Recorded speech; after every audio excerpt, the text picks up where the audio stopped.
So I think everyone is in agreement that this show was not good. Not only did you have zero build for this show, but the only real matches that were good was McIntyre and Sheamus, Rollins and Nakamura, and the main event. If you put those three matches out of this card, this would have been probably the worst pay-per-view of the year. Because this show was god awful. Yes, I said it. If I had to give it a ranking, I would give it a 6. I'm going to give it a 6. And the only reason why I'm giving it a 6 and not a 5, because again, those three matches kinda, made me get into Fastlane. And the Fiend did come back with a new mask and everything. So with that as well, that's the reason why I didn't rank this show lower. But everything else, this show was god awful. Now, before I get into the show, I want to start off. Rhea Ripley will be making her debut on Monday Night Raw tomorrow night. And I know you guys are probably, excited like me. I'm very excited, huge fan of Rhea Ripley. I think she's going to do big things on the main roster. She's got a whole career ahead of her. But I was also seeing that a lot of people were saying that Rhea Ripley should get a title opportunity, like she should face Asuka at WrestleMania. Now, here's my personal opinion. What I would do with Rhea Ripley before putting her in any championship matches or anything like that, build her up, get her some wins, and then you do what you need to do. But she shouldn't be put in a championship match this close to WrestleMania. Okay? So that's my opinion. So I ain't gonna waste any time, guys. Let's get to the show. I don't usually talk about the pre-show, but Retribution is finally over. Thank God. This group did nothing. This group went nowhere. Thank God. Retribution is over. Mia Yim could go back to NXT or just, I don't know. I'm just glad it's over. I'm just glad it's over. Because that group wasn't doing nothing. They were god awful. All right, so we got the tag team match player for the WWE Women's Tag Team Championship. Nia Jax and Shayna Baszler defeating Sasha Banks and Bianca Belair. Again, this was a boring match. I really did not care for this match. Very predictable. This whole show as a whole was predictable, and this match was kind of really predictable. Obviously Sasha and Bianca, finally they can start actually having a build up towards Mania. The slap that Sasha gave Bianca, calling her a rookie, I was like, well, thank God, no more Reginald. We can finally move on now. So finally we can see Sasha Banks and Bianca Belair have their feud. Thank God. But again, this whole Reginald and it ruined the build, in my opinion. Big E versus Apollo Crews. This matchup was, I'm not going to even say god-awful, because, again, this whole show, except those matches I mentioned, was just god-awful. This match, that finish was like, what the hell? Okay, I don't know. Apparently this finish is probably going to lead to, obviously, Apollo coming on SmackDown saying, hey, I want another title opportunity, which means that probably at WrestleMania we're going to get Big E versus Apollo, where Apollo finally beats Big E and become the new IC champ. But you guys know me, man. I'm loving this new Apollo Crews heel run. I'm loving his Nigerian descent. I love everything about it. New approach for Apollo Crews. Loving it.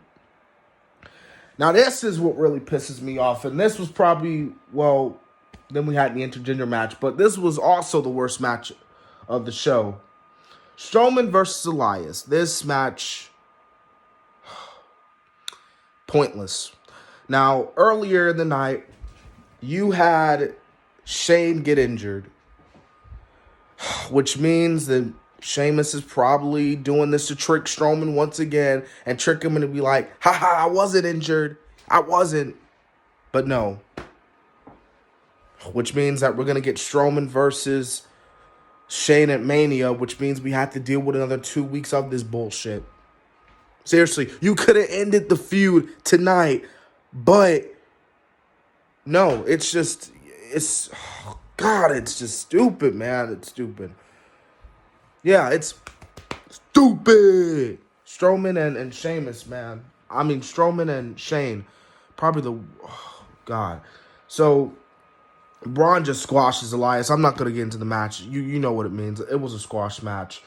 McIntyre versus Sheamus. This was my match of the night, guys. This was easily match of the night. I mean, the promo package, everything, even though we've seen this match, this was a match, man, that was just amazing. I mean, obviously, this was obviously to get to McIntyre, winning the championship against Lashley. But, it was great. It was great. Also on this card, this actually took place before McIntyre and Sheamus. Rollins versus Nakamura. Rollins and Nakamura actually had a really great match. And this is another match, was a building block. Rollins is obviously going to face Cesaro at WrestleMania. So this was obviously a building block for Rollins, to face Cesaro at Mania. But again, Nakamura, just proves that, he still has it. Well, I don't think he never lost it. It's just, booking, but it is what it is.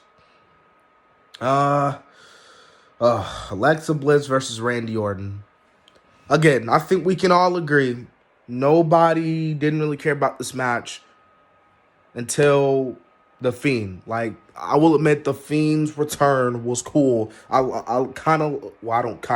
really like the new Fiend design. It really looks cool, especially after what happened to him at TLC about 3 months ago.